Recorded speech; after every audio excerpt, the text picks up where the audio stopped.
A lot to get to today on this episode of Miami Dolphins Today by Chat Sports. I am Nic Rohloff. The Dolphins had their final training camp practice, and it was a joint practice with the Tampa Bay Buccaneers ahead of the final preseason game this Friday evening. And there's also some positive injury news on the Dolphins as well, which make me very, very happy. And it should make you happy as well, knowing the Dolphins are progressing in a very nice way towards that first game on September 8th against the Jacksonville Jaguars. Before we get into the meats and potatoes of today's show, though, make sure you're following us on Instagram. At Dolphins Today IG is the handle. We're posting more Dolphins content every single day over there. And if you want more on your Miami Dolphins and you want to see more of my beautiful face between each of our videos, our Instagram is the best place to find that. At Dolphins Today IG is the handle. Let's get to 500 followers before week 1 in a couple weeks. We're under 150 away.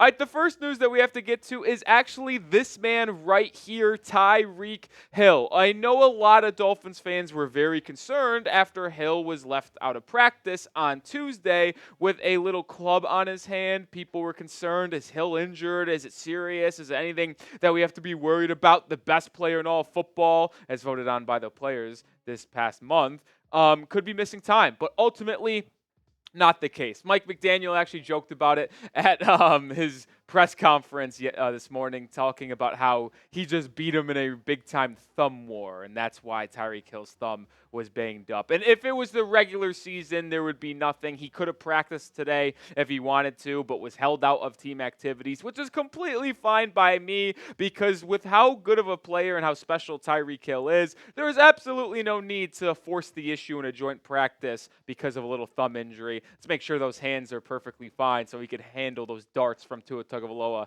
over the middle of the field. That's not the only receiver, though, that received good injury news today. Jaylen Waddle was back at practice. He's missed the last 2 weeks, and he actually came out and said that if this was the regular season, he would have been practicing, he would have been playing, but they are just being extra careful in the preseason, so he will be fully healthy for week 1 against Jacksonville. And that's ultimately a great sign that he's already returning 2 weeks before that first game, and we should have no concern over Hill and Waddle's injury status and health going into week 1.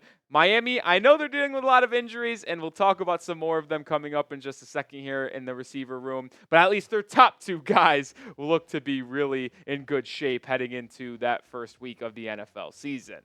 OBJ continues to work his way back from injury. He has been on the PUP list the entire training camp, and I have kind of stated here that I don't think Odell Beckham Jr. will be ready to play in week 1 against Jacksonville for the Dolphins, just because it's going to take some time for him to get his speed under him, his feet under him, and get that rapport with Tua Tagovailoa as that wide receiver 3. But he was spotted at practice today in a shorts jersey. He didn't really go through anything, was speaking with Coach McDaniel while players were stretching in the pregame portion. Obviously, he's not elevated off the PUP list, so he's not practicing with the team as of yet. But OBJ continues to work closer and closer to a return. I don't know when that's going to be exactly.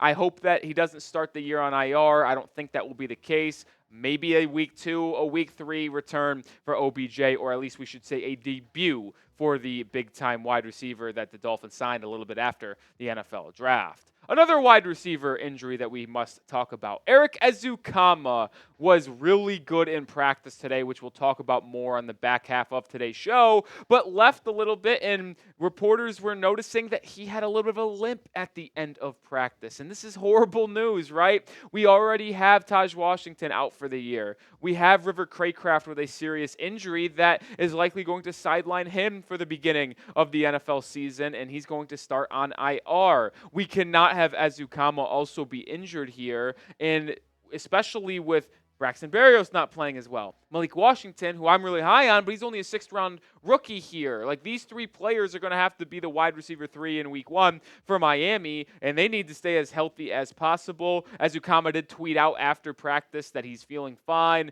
and it doesn't seem like there's any serious injury. But for someone who's really starting to play better for the Dolphins in the preseason, as well as training camp and making nice plays in joint practices, let's hope Erik can stay healthy, ball out on Friday night, and then continue his his momentum to making this roster, but also finding a role on this team when the regular season rolls around.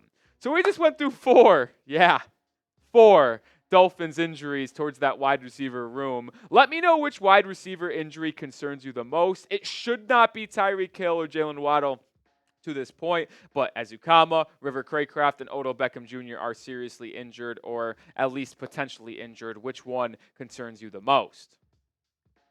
Let's get to some practice notes here. Jonnu Smith, the tight end who the Dolphins signed to a 2-year deal before NFL free agency, has been dominating the Tampa Bay Buccaneers in joint practices. He had a couple wins in one-on-one drills against Buccaneers linebackers, safeties, and cornerbacks, but also had some really nice plays in 11-on-11 drills as well. Jonnu Smith, the tight end, former Atlanta Falcon, Tennessee Titan, and New England Patriot, is going to be a difference maker for the Dolphins this upcoming season. McDaniel hasn't used his tight ends often, but Jonnu Smith's going to see a large role this upcoming year. And that is why the Dolphins really went out and signed Jonnu Smith, in my opinion. I mentioned just a second ago, it was a 2-year deal for $8 million before free agency. Because he was waived by Atlanta before free agency began, and he's a veteran, he was allowed to sign with a team before other NFL free agents. And the Dolphins took advantage, and Chris Greer went and got Jonnu Smith, which was the best decision that might have come out of this offseason, if we're going to be quite frank, because we saw the production in that Week 2 preseason game when he was running with the starters in Tagovailoa. He caught a couple passes, a pop pass, other pass in the flat. And on that touchdown pass to River Craycraft, by the way, Jonnu Smith was wide open for a touchdown on the left side of the field if Tua just looked over there before looking right to River Craycraft. So Smith would have even had a bigger day for that Dolphins offense. And he's someone that I'm very high on. Mike McDaniel likes him a lot. He is the best or second best yak tight end in the entire NFL. It's him and George Kittle. Smith is going to be a difference maker, and he is going to be someone used in a lot of different ways. A fullback, a lead blocker, a drag route, pop pass, jet sweep. Jonnu Smith will be an X factor for Miami this season, and I cannot wait for McDaniel to unleash him on opponents coming this September. Staying on the offense, Braxton Berrios, the wide receiver, who I actually labeled as a cut candidate in this morning's video on the channel, and I still believe that could be the case, but due to other injuries, he's likely going to make this team. Berrios did bounce back with a pretty solid practice in joint drills. Now, he had to, considering Tyreek Hill wasn't participating, Jaylen Waddle wasn't participating, so it was Berrios, Malik Washington, and Erik Ezukanma as your top 3 guys, and Berrios did have some nice plays. He had a couple snags on the sideline, according to reporters. Teammates were shouting, "Yeah, Brax, go." So that was good to see. And this is going to just have to be something we monitor here, because Berrios, even though he is likely going to make this team, I don't know if he has a long-term role on this Dolphins roster, especially when Malik Washington continues to get acclimated to NFL defenses and NFL speed, who he basically plays the same role as Braxton Berrios, but just cheaper and younger. So Berrios needs to continue to play well in this pre-NFL season schedule. Have a good game on Friday in the preseason against the Buccaneers in the closing moments of the preseason for Miami, and continue to showcase why he should be on this roster. All right, make sure you do get your tickets with GameTime. That is the best way to get your tickets, whether you're going to a comedy show, a concert, or a sporting event. And with the regular season just around the corner and the Dolphins opening up at home against the Jaguars and Bills, well, it's the perfect place to get tickets if you want to go to those games. They got all-in pricing, which allows you to see the exact price of your ticket while you're viewing in the app. You're not going to get blindsided at checkout with some hidden fees. No, you'll be able to see how much it's actually going to cost you when you're looking at your individual seat. Speaking of looking at that individual seat, you can actually see a full panoramic view inside your venue when you are looking at your seat with GameTime. Not many other places allow you to do that. They have the best seats for the lowest price guaranteed, incredible features to make purchasing tickets the easiest, and boy, do I like easy. So download the GameTime app today. Use code CHATSPORTS for $20 off your first purchase. Terms apply, but again, download GameTime, create an account, and use code CHATSPORTS, CHATSPORTS, to get $20 off your first purchase. Download GameTime today, lowest price guaranteed. Let's transition over to the defense now. Storm Duck. He was really good in the first 2 preseason games for the Miami Dolphins, and he is continuing to get a bigger workload from this Dolphins defensive coaching staff. Jalen Ramsey remains out of practice with an injury, but he is likely going to be fine. And Storm Duck was entrusted to be that starting boundary corner opposite of Kendall Fuller in 11-on-11s with the Tampa Bay Buccaneers. The UDFA out of Louisville and North Carolina has been making plays all August long, and he is going to continue to try to fight for this roster spot. It's a crowded room, but he is showing the ability to make plays in a tough cornerback room.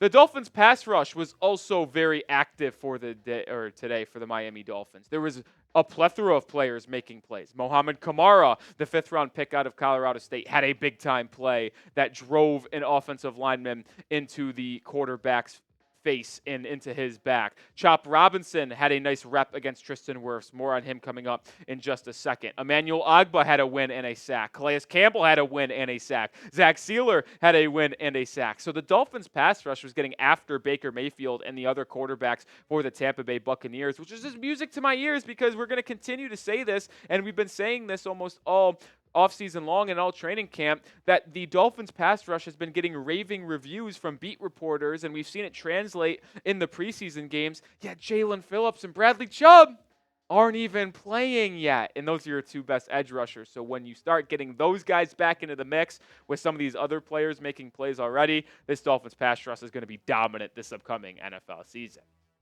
Make sure you are subscribed to the channel because we have daily coverage of the Miami Dolphins. We are even dropping 2 videos a day at times as well, just like today. We had a video this morning. We have a video right now. So hit that sub button because we're going to be the best place for Dolphins coverage this entire NFL season and beyond. All right, I mentioned Chop Robinson as someone who had a good pass rush win today against Tristan Wirfs. That is true. But I am slightly concerned about Chop Robinson's ability to be effective for the Miami Dolphins because even though he is explosive, he has that twitchy first step and the bendiness to just beat offensive tackles with his athleticism and speed and blow up some crazy plays, he also has an ability to be picked on. What do I mean by that? Well, we saw in that game against Washington last Saturday that the Commanders ran a lot of their running actions right at Chop Robinson, and he isn't the best in the run game right now. Well, the word might be out on that because Tampa Bay also ran a lot of running actions right at Chop Robinson, the rookie from Penn State, and they were having some success doing so. So that is one of my biggest concerns. I think Chop Robinson will play a role this year for the Fins and will be really good in obvious passing down situations, but when the opposing offense wants to run the football, I think they are oftentimes going to try to target Chop Robinson if he is on the football field, just due to the lack of his ability to be physical at the point of attack with offensive linemen and really shed their blocks in the run game. It's a concern. I hope he's able to grow and kind of knock those concerns off of him. But Chop Robinson, as good as he is, excited I am for him, does have that concern with me in terms of the run defense department.